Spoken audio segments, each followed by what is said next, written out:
I just lost power. Good evening. I hope you're doing well as well.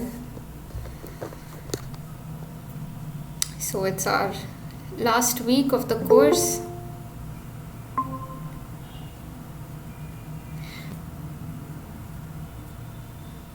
Yeah. Okay, so we have Bharat here. Let me just share screen again. So the thing, Bharat, is I was just telling Renal that I've lost power. So the screen is going to be black till the current comes.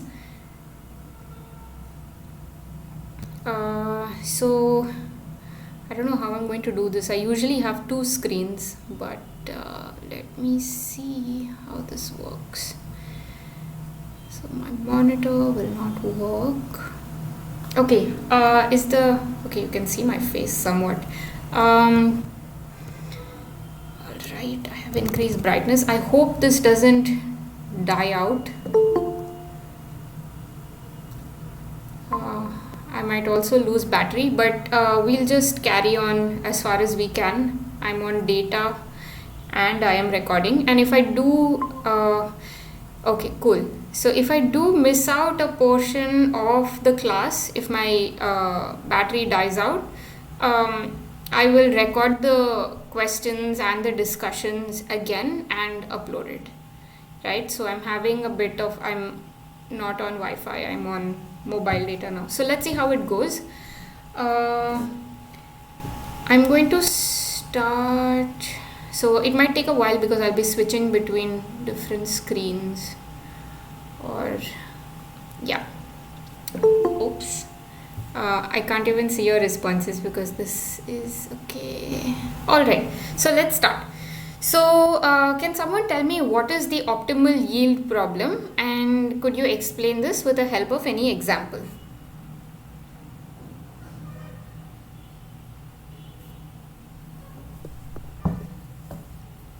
So does anyone have any idea of what the optimal yield problem is?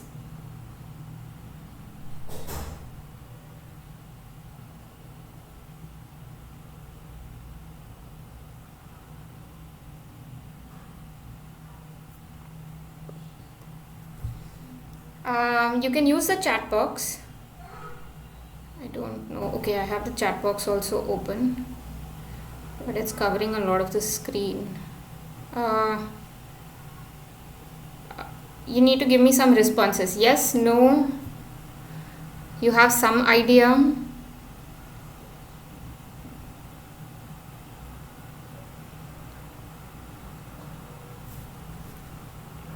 How many of you are here? Okay, we have Aparna, Bharat, Jyotsna and Ranul.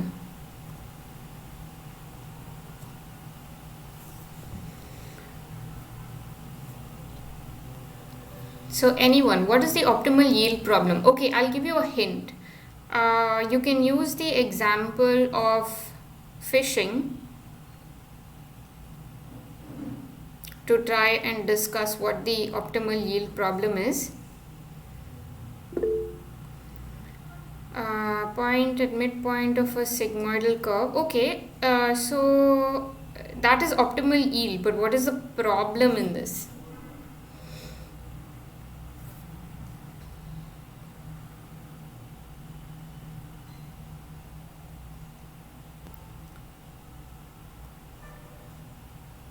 So it's basically when you have the unsustainable harvest of resources, right?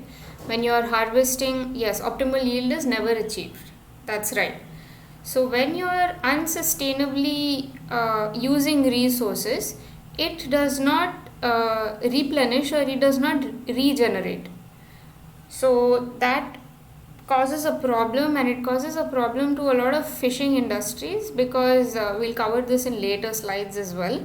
But what happens is that this doesn't follow any sustainable model.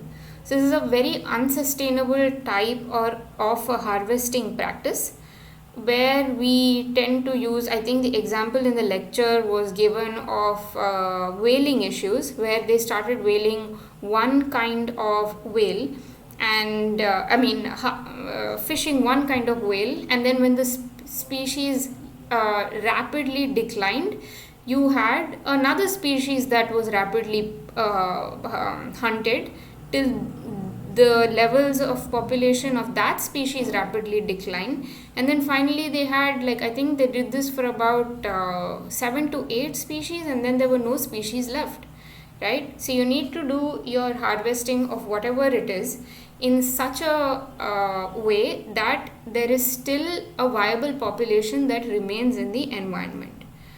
Ranul has put El Nino also. Yes, there are factors like the El Nino that can also affect the optimal yield, right? So we'll be covering that later. So okay, I'll just move on to the next question.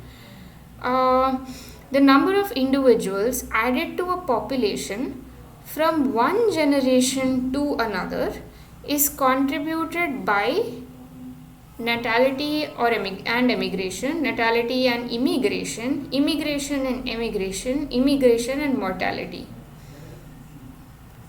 Okay, excellent. There is current right now. I'm just going to connect the screen.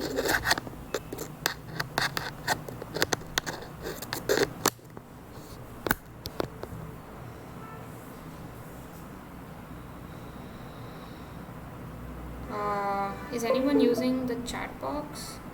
Because if not,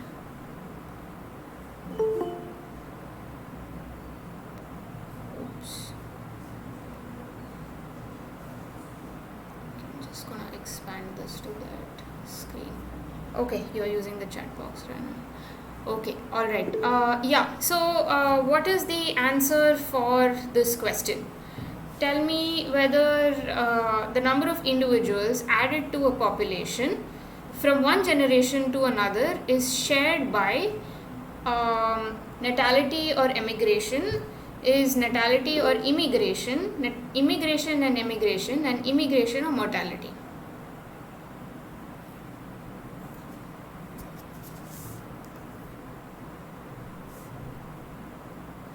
Okay, B. Any other guesses by anybody else?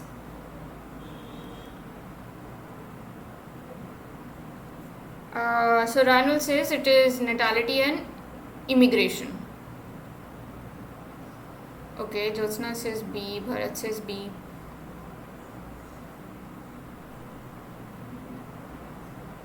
Okay, so yes, B is the correct answer. And could you describe these terms for me, please? What is natality?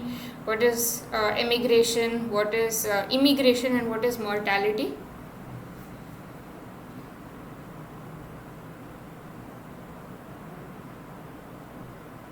Natality is birth. Okay. Mortality is death. Yes, death rate or birth rate. Immigration, incoming migration, correct. And emigration is out of the population system, right? Okay, cool. So I'll just move to the next question. Yes, outgoing migration, that's correct.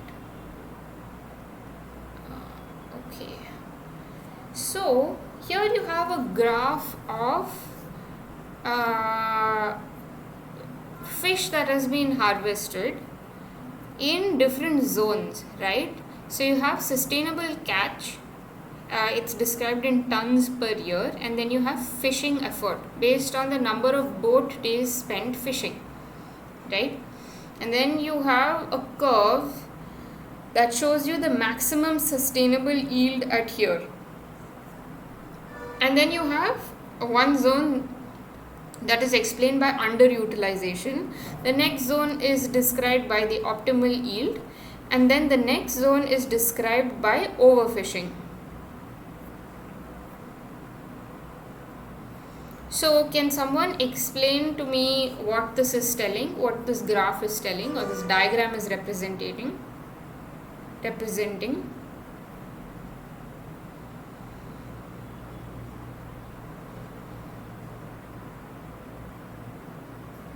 Anyone would like to explain this? So this is very related to the first question.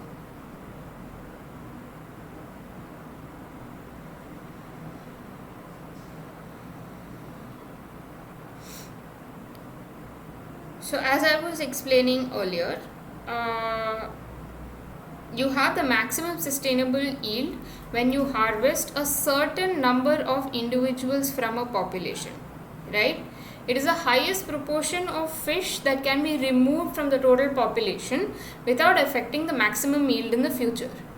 And what this MSY, or this maximum sustainable yield value, does is it reflects a balance between the growth rates and the loss that the population faces via, or how can the population face loss? Okay, we just discussed it in the previous slide. Yes, anthropogenic effects is one, that is the harvesting. And what is the other factor? And a predation? Sure, predation is also a factor, but predation is part of the natural ecosystem itself, right? So predation will never remove so much prey that there will be no more prey left, right? They will follow this cycle, like you have this Lotka-Volterra model. So what are the other ways in which it definitely counts as a way in which fish can be lost from the population? But the other, yes, definitely anthropogenic factors, catastrophe, yes, of course. So yes, there are various different natural and unnatural factors that can act on removal of organisms from a population. So yes, and this maximum sustainable yield model is used by a large number of fishermen, so that they are able to sustainably continually harvest throughout the years, right? And the number of fish that should be harvested should ideally be half the carrying capacity of the environment, right? So if the environment can support 100 fish, only 50 of them should be harvested, so that the next 50, the 50 remaining of them, can reproduce and return to the level of 100 or more later on, right? So this is very dependent on growth rates, and if you harvest more than the maximum sustainable yield, there is a high likelihood that there is not going to be enough food left for the future, right? Okay, so does yield only depend on anthropogenic factors driven by rate of harvesting? Is this true or false? Is this correct or wrong?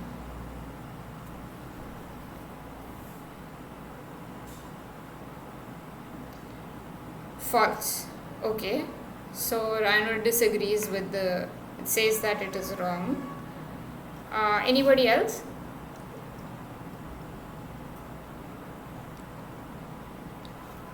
Anybody else agrees or disagrees with this statement?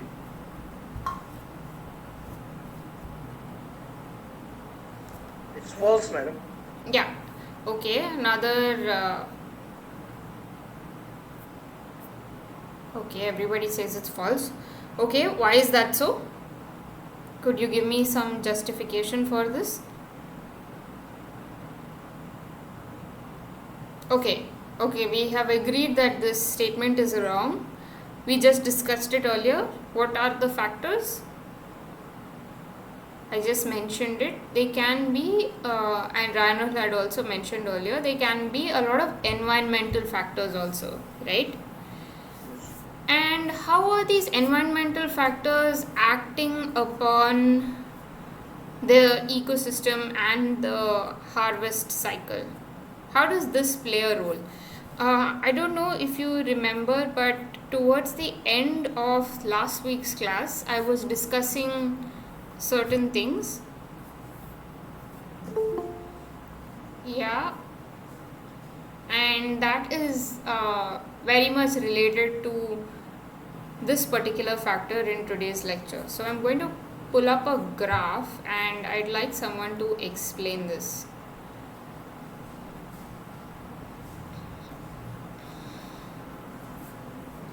So here you have time on the x-axis and abundance on the y-axis, right? And then you have a resource with a predator. So here your resource is zooplankton, availability of zooplankton, and then you have the predator, which is here the consumer, which is the fish larvae. Yes, I gave the example of birds and fruits, sure. So so this can be due to a lot of what kind of conditions? How can these conditions arise? Can someone tell me what are the factors that are driving these conditions?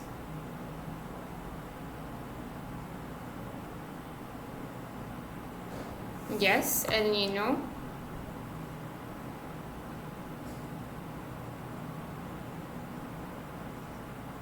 And what is El Nino?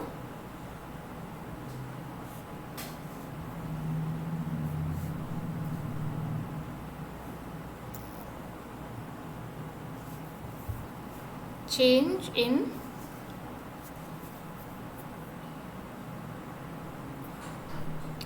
change in temperature that results in change in temperature of water between the Pacific, that it's irregular climate change, yes. And then you have a lot of climatic differences that are caused, like areas that are supposed to be wetter are drier, and areas that are supposed to be drier are usually wetter. And then due to the shifts in the currents between the upper and the lower layers of the ocean, there is an unavailability or abundant availability of resources in particular zones, right? So what is happening out here is, can someone explain this graph now that we have discussed this much? What's happening in this graph out here? Let's say it is some environmental factor that is acting upon this.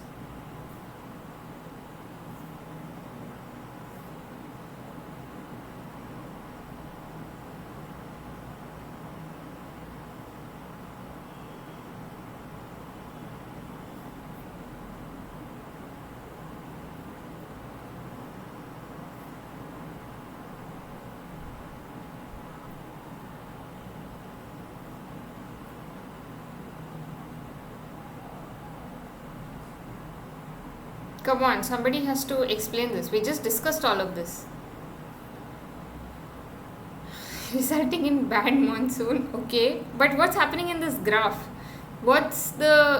Explain the interaction between the consumer and the resource that is shown in the graph.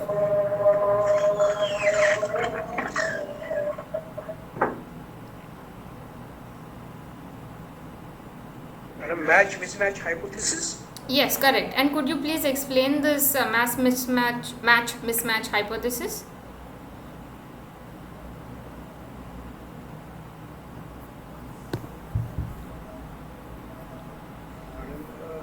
In your own words, just feel free to explain in your own words.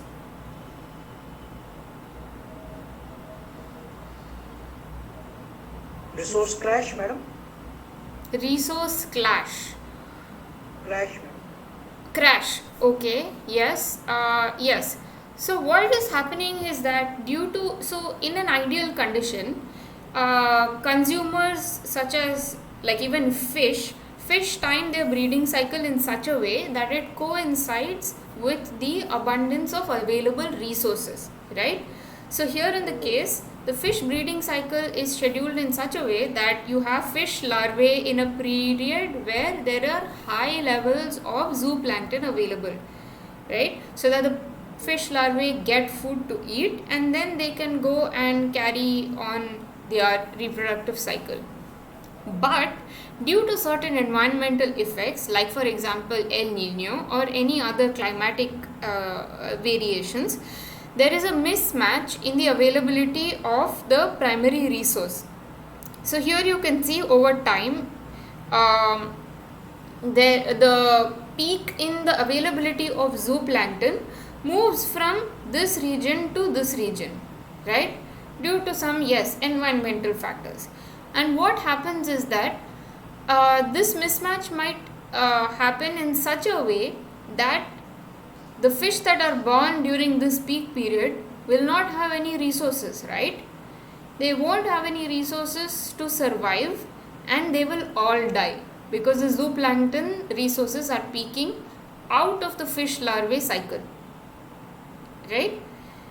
And what do you think will happen with the fish then?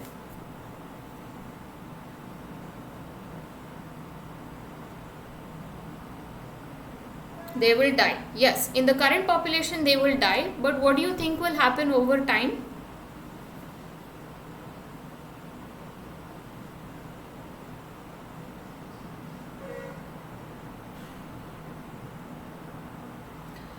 Switch to other food. Okay, that is an interesting comment. Yes. Disruptions in food chains and food webs. Sure, that is like the after effect, but what will happen to this particular species interaction between fish larvae and zooplankton? So Randall suggested that the fish larvae can switch to another food source. That is one possibility, but suppose it is very specific to this zooplankton source.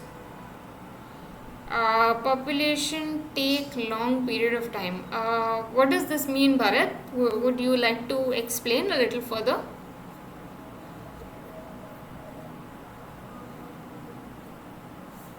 Ma'am, when the fish does not get food, Okay, and that's so that the adults take a long period to develop. okay, yes, adults will die, but what you can see in this graph is that there is a mismatch between the fish larvae and the zooplankton, but there is this zone, right?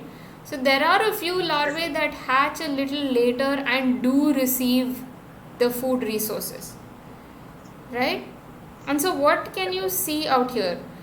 These are the fish larvae that will survive, and considering that they survive all vagaries of climate change, anthropogenic effect and predation, they will succeed in breeding the next year, though the population will be very less, right?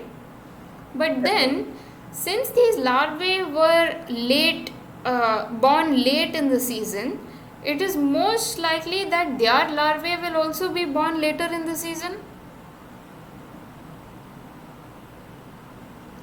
This is possible, right? Because their breeding cycle anyway starts late, so they might also breed a little later in time. And then I don't know who has joined SDS out here. If you could please just correct your name, that will be great, or maybe just rejoin with the correct name.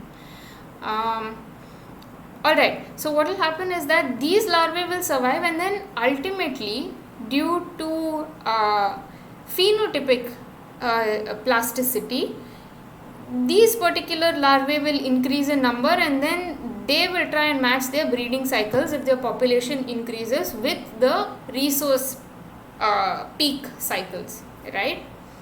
So that is also a possibility. Either if they are unable to change or adapt to this climate change, they are all going to die.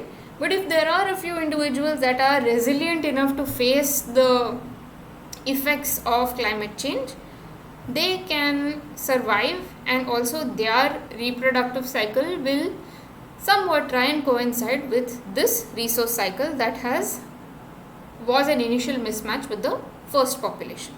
Okay.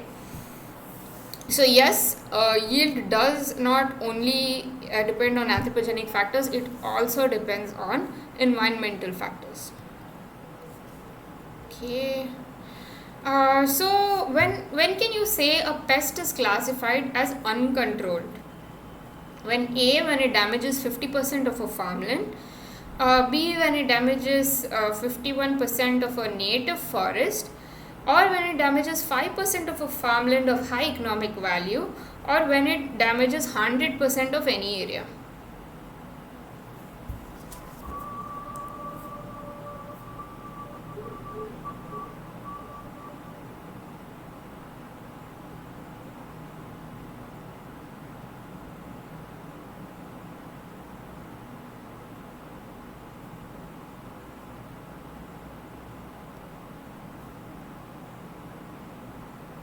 Okay, so Reinhold says A. What about the others? What do you think?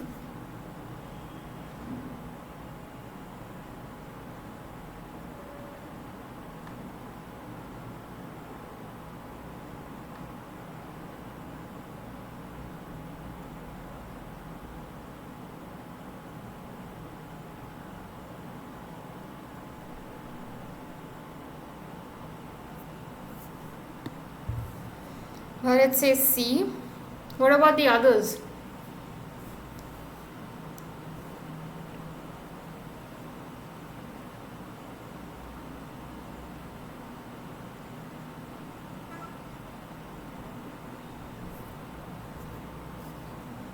What do you feel?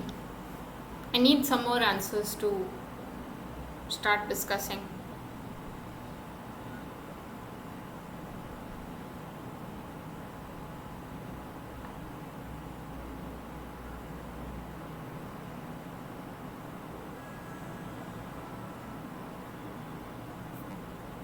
Madam, C. Okay, C. Okay, so yes, it is C when it damages 5% of a farmland of high economic value. So, what is the key word in this? High economic value, madam. Right. So, the resource needs to have some high economic human value, human importance, and only when it is of high economic value to humans, then it is considered as uncontrolled. Because nobody cares if a pest happens to damage 100% of a forested area from which humans are not able to draw any economic value, right?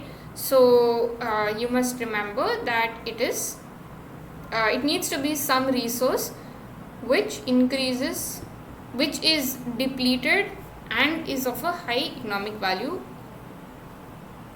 That is when a pest is classified as uncontrolled. Why is this not changing? Okay, so tell me, how does the agricultural practice of crop rotation help in pest control? And what type of pest control does it classify under? Maybe you can answer the second question first. What type of pest control does it classify under? Is it biological? Is it cultural? Is it natural? Or is it chemical?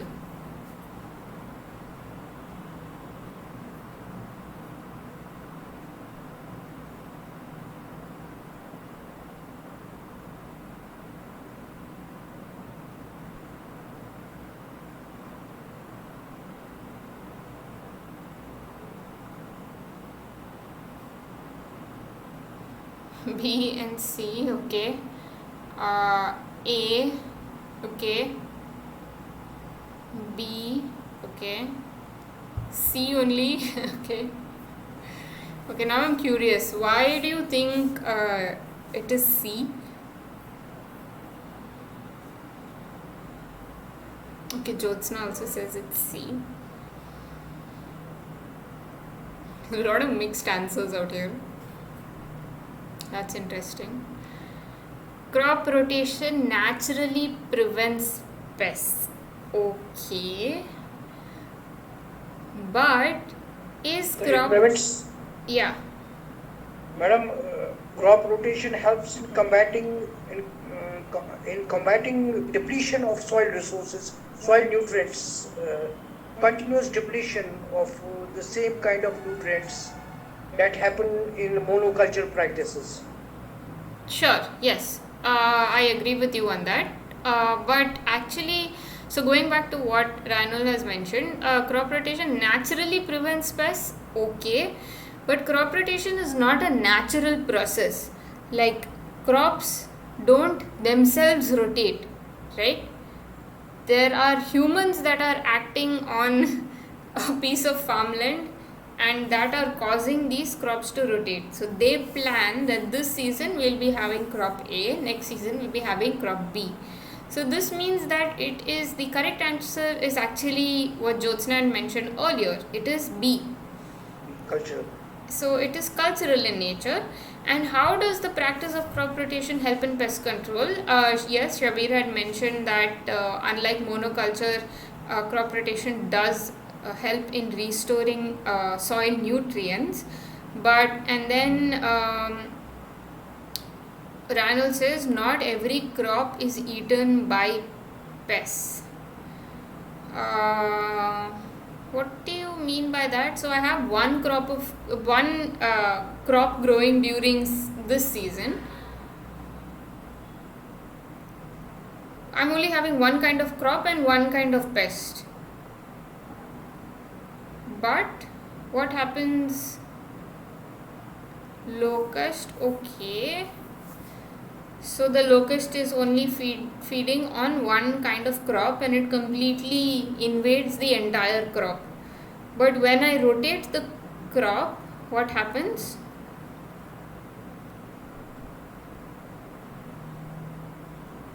It will not eat, okay. But then what could be the other factor? What could eat that crop?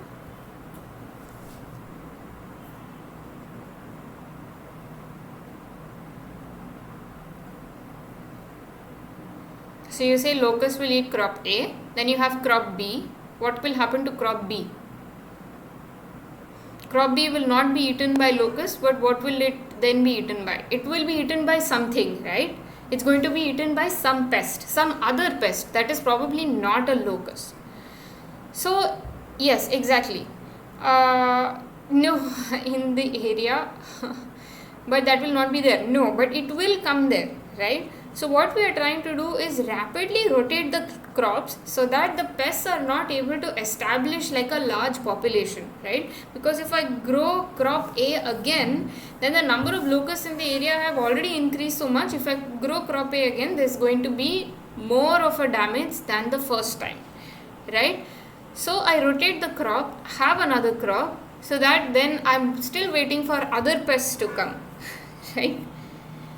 So there is like a delay or a lag in the amount of time that a pest can take to act on the current crop, right? And another way of also crop rotation is that another cultural practice is also of burning.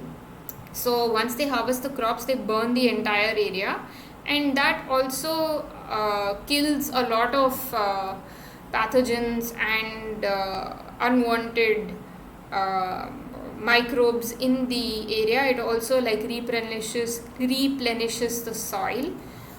This is practiced in certain areas. Yes, it's called jhum farming, and if it is practiced over large areas unsustainably, it's a problem. But the idea behind it was to clear the lands using fire, and also fire is like great for regeneration, as we have learnt in our succession chapters, where some catastrophe, if it affects a particular land, it results in the regeneration of whatever is lying dormant underneath. Okay, so I'm just prescribed burning, madam. Prescribed burning. Sorry, I didn't get that term. Madam, prescribed burning. Prescribed burning. Okay, yes. Right. Cool. So I'll just go to the next slide. Okay. So, oops. 1 second. I think I've already given it out the answer here. But, okay. So what were the volatile substances used for trapping pests via attracting them to a trap? I don't think so, well, it's given in the slide because, yeah, I didn't mark it. It's pheromones. So can someone describe how pheromones work and then what are their disadvantages?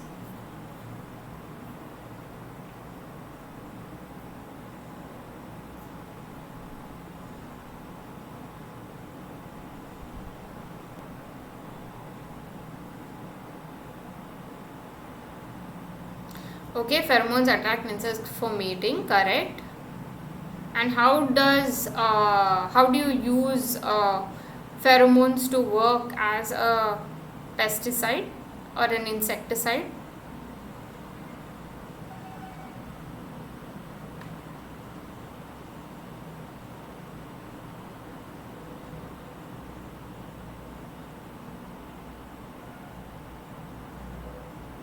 Madam, they are sources of chemical communication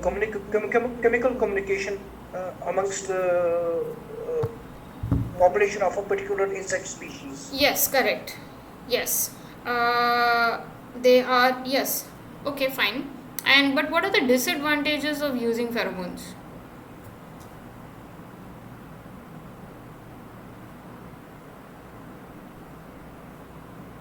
They are definitely a good method for repelling insects. They change from one species to another, yes, so that makes them not species specific. I mean, that makes them, very species specific. Yes, So you yes, cannot yes. use a single pheromone to act on a large variety of insects, right? You need to Yes. you need to have pheromones from all the insects that are present out there. So what does this make this process? Practically irrelevant, madam. Yes, it makes it practically irrelevant and is very time consuming, and it might not offer the returns very fast, right? Though it is a very safe way to protect your crop, it might not be the most efficient way of protecting your crop, right? Okay. Oops. Oh no. Where's the tab gone? Okay. Right. So now when you have toxicity in the form of a lethal dose to kill an organism, what is it actually dependent on? Does it depend on the mode of action on the organism, how the toxic substance acts on the organism? Does it depend on the weight of the organism? Does it depend on the state of matter of the toxin, either it's like solid, liquid or gaseous? Or is it dependent on the life stage of the organism?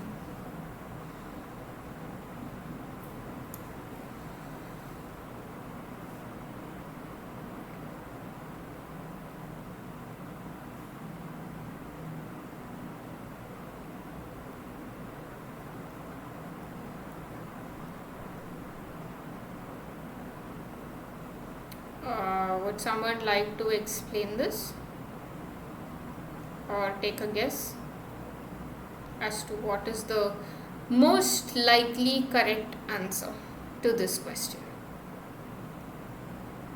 Madam, B. Okay, B. What about the rest of you? What do you feel?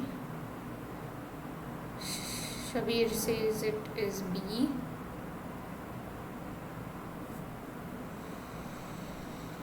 Ranul says A. I think for this question, yeah. Others, what do you feel?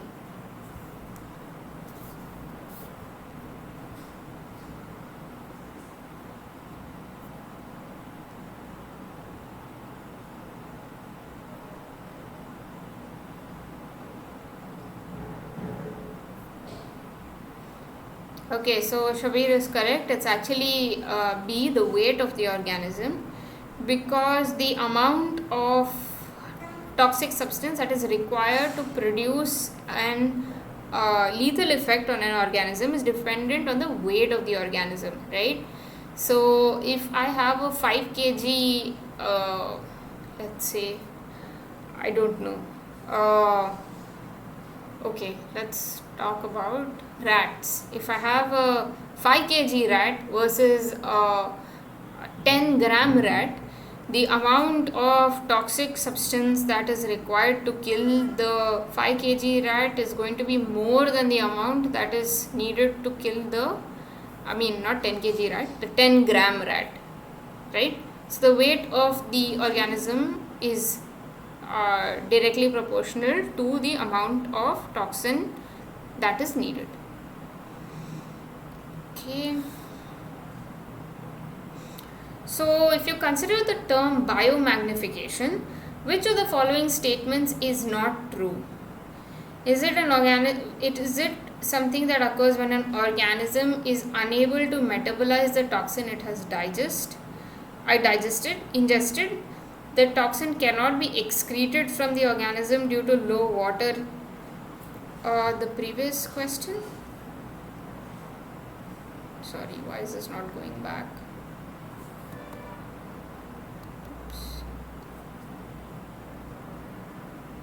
So it is the weight of the organism that is mattered. It's not the mode of action on the organism. So the amount of toxic substance depends on the weight of the organism. Alright, so if you consider the term biomagnification, which of the statements is not true? So it is when an organism is unable to metabolize the toxin it has ingested. The toxin cannot be excreted from the organism due to low water solubility. The toxin affects only marine food chains, or the concentration of the toxin progressively increases across each trophic level. So to repeat, which of the following statement is not true with regard to biomagnification? So in this, 3 statements are true and 1 is false. You have to find out the false statement.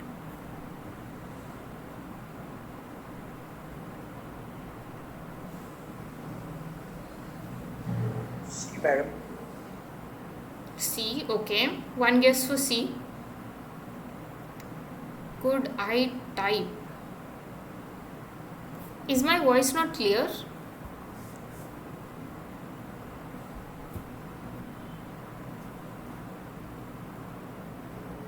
Rainer, what do you want me to type? Oh, you could not hear. Okay.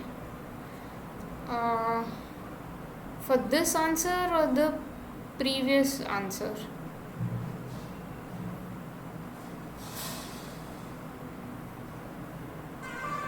Oh, the previous one. Okay, it's weight. Wait, let me just type it in the chat box out here. Oops, something else is open. My internet is really slow. Weight of the organism. Okay. Right. Okay, Bharat Kumar also says it's C. Any other guesses?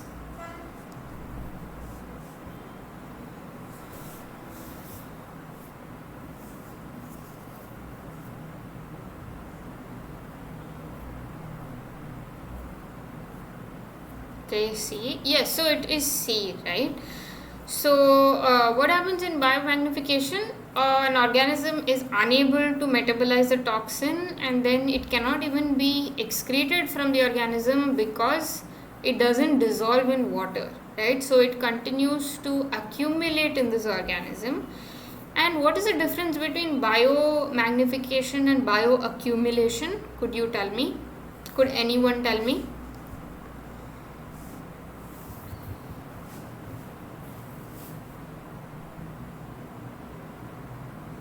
Trophic level. Yes, Shabir? Madam, biomagnification involves concentration significantly increases when it moves across the food chain. Okay. From prey to the predator, from one organism to another. Okay. Organism. And what happens in bioaccumulation?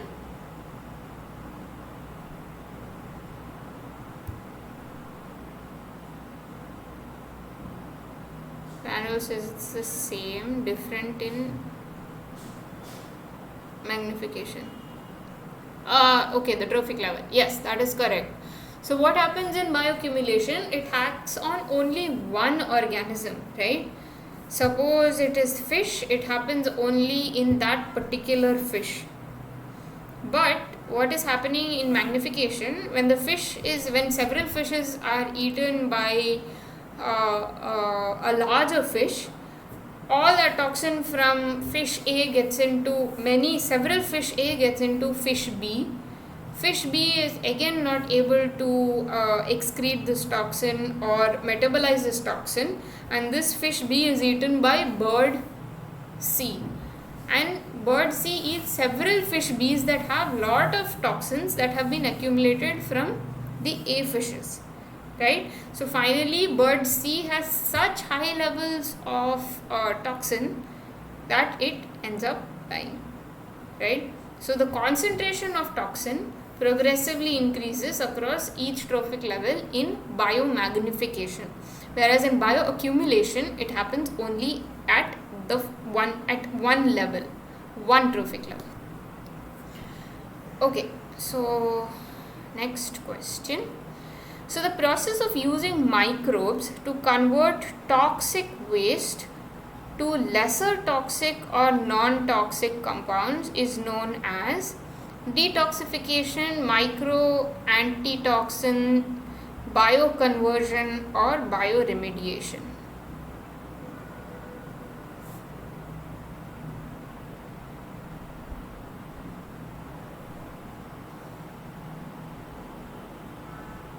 Okay, one guess for D.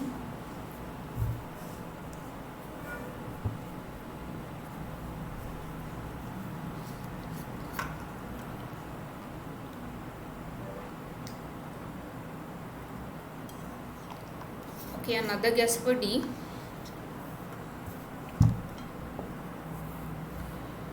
Okay, so another guess for D. So yes, D is the correct answer.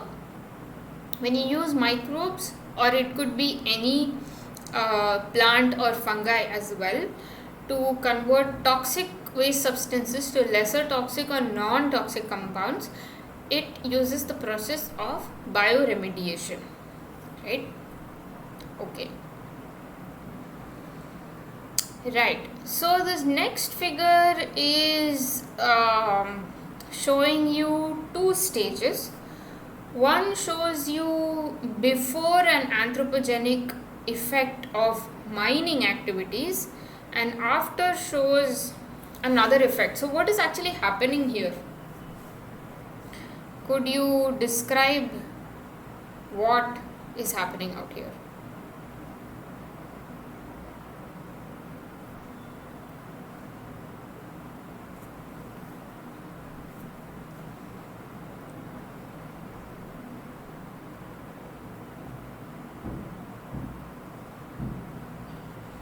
Okay, sure, it is a form of restoration. And what happens in this kind? Degrading and restoration, right? Yeah, you've gotten the right point. So what happens is that land areas are used by humans to carry out a lot of activities, and very often all these activities result in the exploitation of resources and high levels of degradation of the land itself. And what they need to do after this, on several, this is mining projects outside our country, they have this concept known as mine reclamation, right? So what the project needs to do is reclaim this mining land and create something useful out of it. And these useful landscapes could be used for a variety of purposes, right? They can be for tourism, they can be as a recreation area, they can be used for the construction of any other like industrial area or municipality area, right? But they have like a variety of particular goals that they need to adhere to and achieve, that are outcomes from this restoration project, right? So they try and make this barren land an productive ecosystem that can be sustainably maintained. Okay, CAMPA is a law in India. Okay, would you yeah, sure, I am not aware of this. Would you like to share a little bit more on this?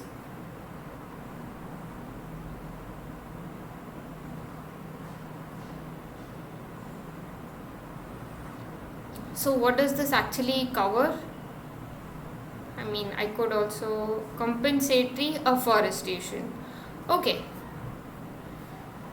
sure. So they try and compensate the local communities for any activities that happen. Okay, all mining companies have to do this. I see. Okay. Yeah, that is good to know. Thanks for sharing this piece of information. Right. So we have all this in the redundant mines. Yes, that's exactly what is termed as mine reclamation out here. These are all mines that are finished, that are done with their usage, and are now reclaimed into this. Do you know of any examples in India of these redundant mines? Because I'm not sure.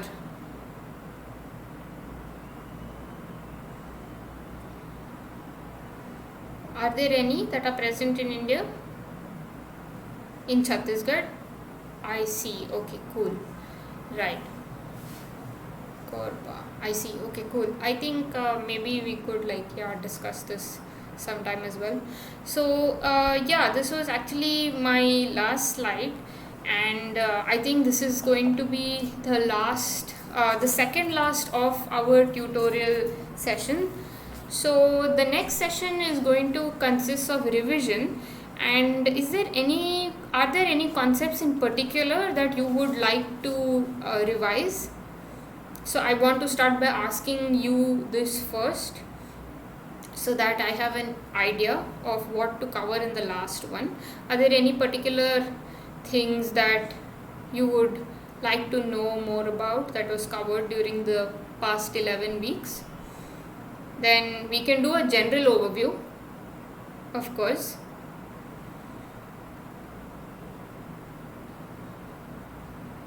But if there are any, okay, evolution concept, sure, we can a little bit, anything specific in evolution?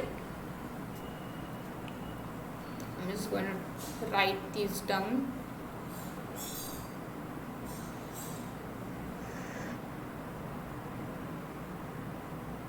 If there's any particular concept, extinction and natural selection. Okay, we can cover that.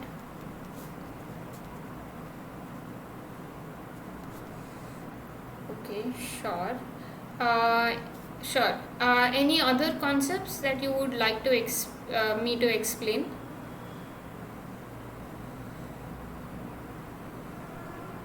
So what we can do is population ecology, sure.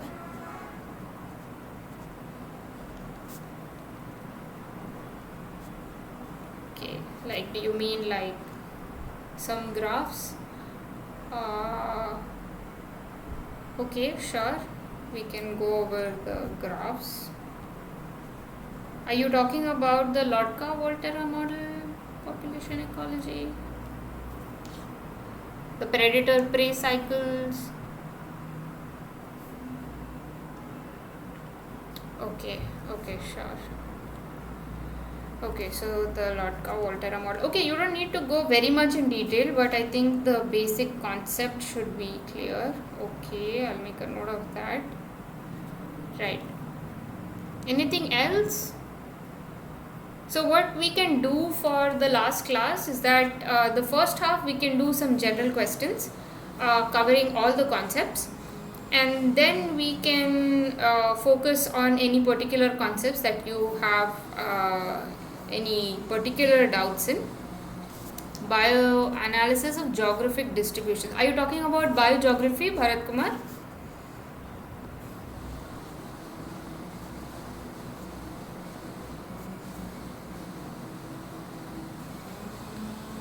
Like the biogeography concepts of mainland versus island, colonization. Okay, sure, we can do that as well. Yeah, we can do that.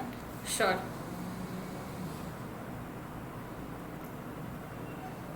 Yeah, it's good to get feedback and comments from you all, so that we are able to answer all the doubts, because after that, I think you have straight away the exam.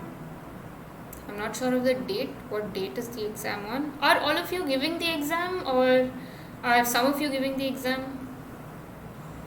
29th October. Okay, cool. Yeah, I think it will be good if you can take it. No information handmade card. Okay, I have actually no idea because we are just coming to hold these discussion sessions. But it might just be good to ask the NPTEL people on the forum regarding this. I'm sure they'll reply faster. Yeah, and also if you have any particular topics that you would like to cover, please do send them in by I think Jobin's last session is on Friday, so please try and send them in by Thursday so that both of us can cover different topics. So these topics that were told right now to me, I will cover, and if there are any more topics, just put it on the discussion forum so that both of us can look them up and then prepare our slides accordingly, right? Yeah, so I think if there are no other doubts, then we can meet next week, and we'll just do a quick run through with a few questions comprising all the topics, followed by some focused discussions on particular things, right? Cool. All right then, thanks for joining in, everyone. I shall see all of you next week. Yes. Okay. Thank you, madam. Yeah, bye. Thank you, ma'am. Thanks, bye. Ma'am, you are Tirupati, ma'am. Yes, I'm at ISER Tirupati. Ma'am, it's a institute. We can study any other higher course, ma'am. Sorry? Higher course for applying Yes, for yes. microbiology. Yes. So ISER offers. Oops. I pressed end the call, but okay, it's going to have the Okay. screen in the recording. But yeah, to answer you, Bharat, ISER offers a number of courses in pure sciences, and they have physics, chemistry, mathematics, biology, and also an atmospheric science department. And they offer several programs. One is the BSMS program, which is the Bachelor's and Master's Integrated Program. It's a 5-year course. You don't have only a bachelor's and only a master's. Then you have an integrated PhD program, which includes your master's and a PhD, which is from, I think it's 6 years. And then you have a PhD program. So these are the 3 type of programs that ISER officially offers, and you can also join projects as a junior research fellow or as a project research assistant, depending upon the project opportunities available in specific labs. So if they have certain positions available, they are advertised on the website.